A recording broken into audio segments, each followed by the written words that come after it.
Okay, so this is going to just help us finish off the employment and career planning units. Hopefully you've got all the stuff for this, so what I'm telling you now should be pretty quick and simple, so let's get through it. So public sector, we are mostly concerned in our course with the uniform public services, but just so we're aware of what we mean by the public sector, it's vast. So let's just do the ones that we know. So emergency blue light services, obviously that's police, fire and ambulance, and then armed forces, Royal Air Force, Royal Navy, British Army and Royal Marines. Then when we get into central government, which we've discussed in our government policies lessons, we've also got the different ministries. So for example, the Ministry of Justice or Department of Justice, Ministry of Justice also then includes things like courts, but also things like the prison service and the probation service. Then we've got things like the Home Office, so then we'll have Border Force and things like that within that. Voluntary and third sector, well, here we've got things like lifeguards and Coast Guards. Royal National Lifeboat Institute is a charity. Air Ambulance, this is a charity. These are things that support the work that the public sector does. Victim support, all these kinds of areas fall under the public sector, but mostly we are going to be concerning ourselves with the uniformed public services. So what we've got to talk about is the purpose, role and responsibilities. So first thing we're going to do is just distinguish what those words mean and the difference between them. Sometimes people get them ever so slightly confused, and for the assignment you just got to make sure that you understand the difference. So the first one is a purpose. So purpose is why something exists. So we've got to think about, why do we have these particular public services? What is the point of a police service? What is the point of our armed forces? Why do we have a fire brigade?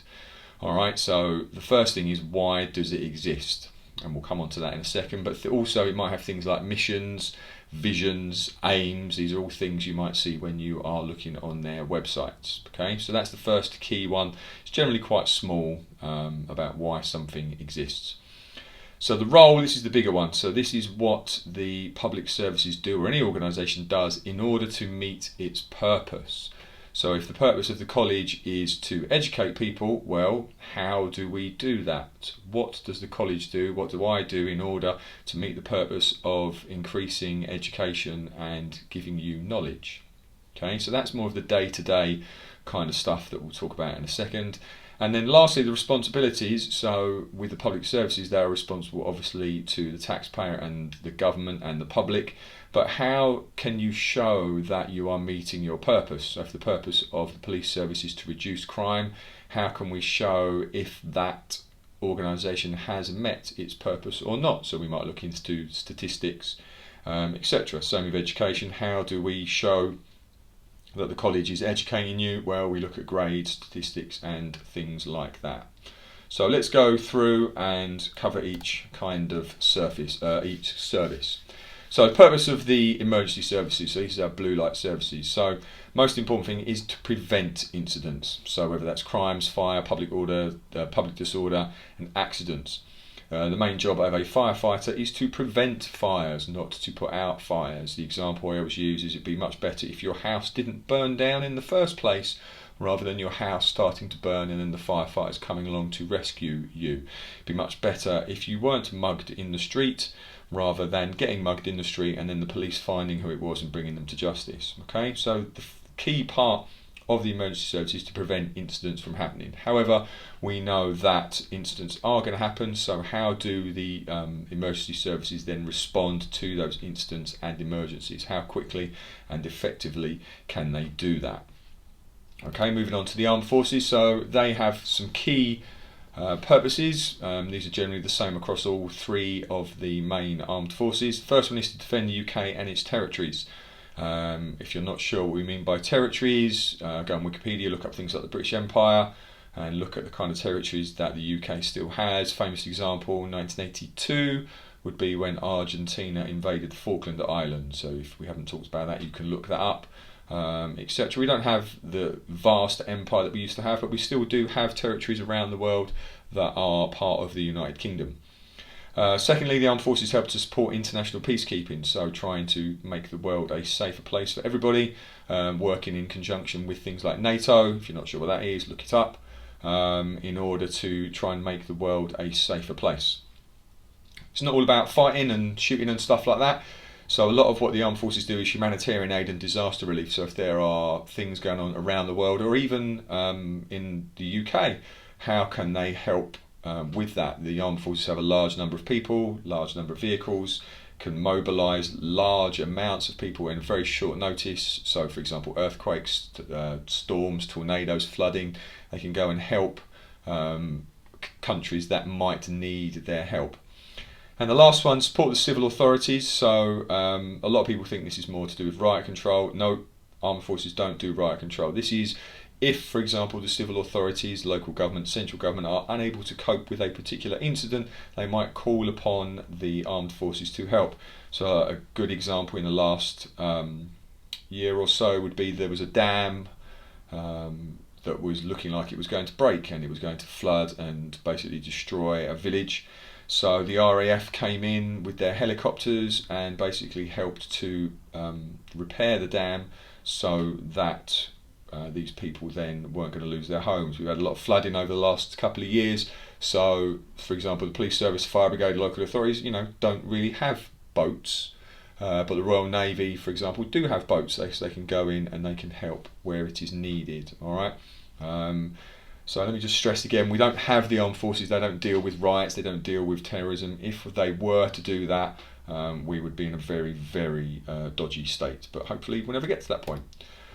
Alright, then we've got the other ones that we talked about, so Prison Service, Border Agency, Majesty's Revenues and Customs, Coast Guard and things like that. So Prison Service, their main purpose is to rehabilitate prisoners, alright, to protect prisoners, to protect the public, and to make sure that when people come out of prison that they are rehabilitated and can make a positive contribution to society.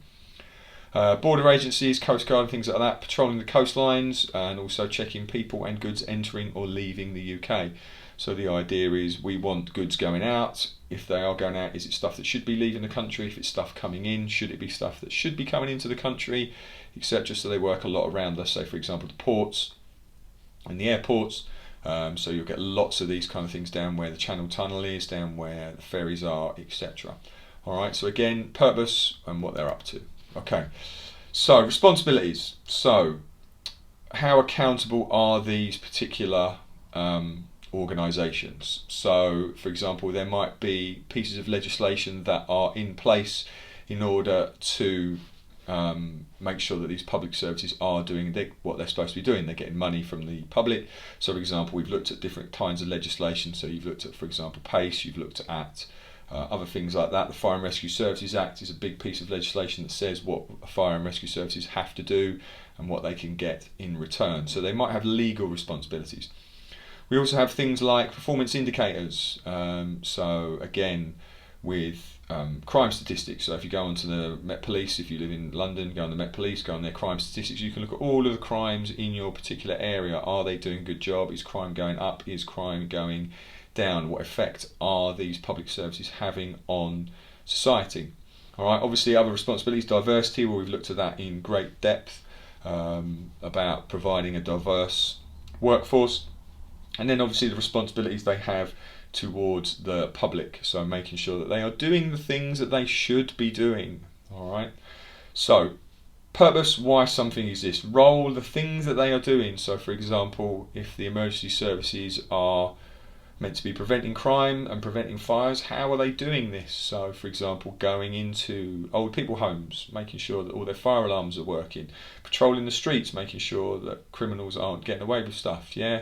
So the day-to-day kind of work that gets done. So purpose, why they exist. Role, the day-to-day work they do, which we'll come on to a bit more. And then the responsibilities, how they are being judged. Okay, so when we're talking about the roles and the type of work done, we've got what we call routine work, non-routine work, other types of work, administrative work, and working with other services. Alright, so really routine work, the day-to-day kind of thing. So if you are a firefighter, what are you doing day to day? Well, most of the time you are trying to prevent fires, going into schools, talking to kiddies about fire prevention, going into businesses, making sure they are following all of the legislation to do with number of fire exits, fire alarms. If you're a police officer, you might be patrolling. Again, you might be trying to educate people about crime. You might be sitting in a police car, making sure people aren't speeding down the road.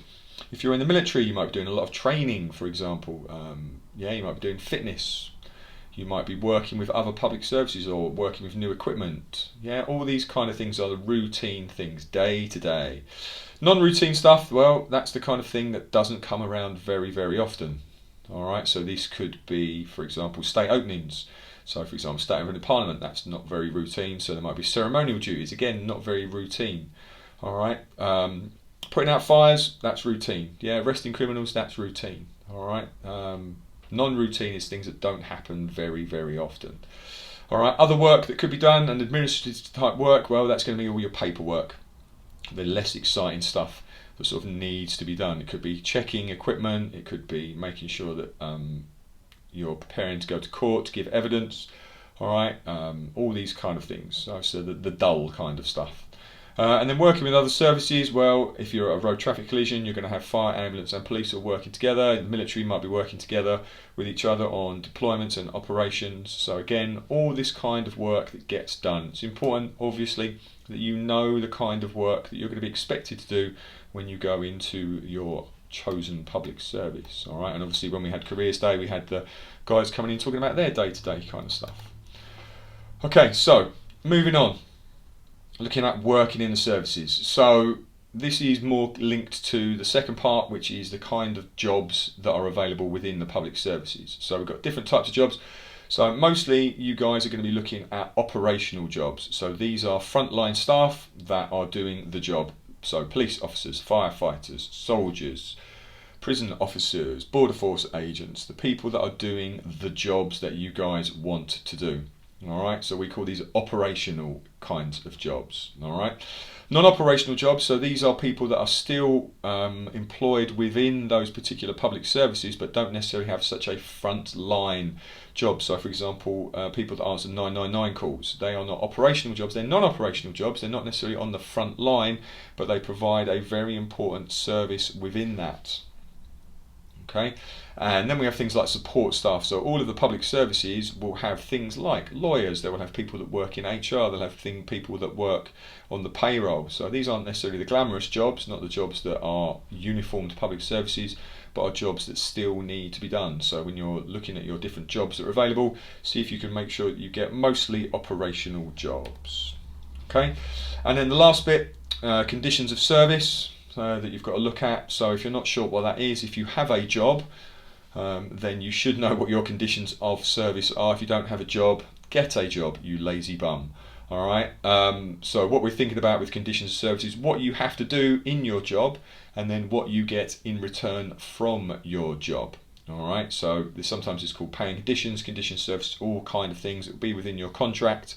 So if you've got a job, you would have signed a contract, and what you get in the public services, exactly the same. My job, exactly the same.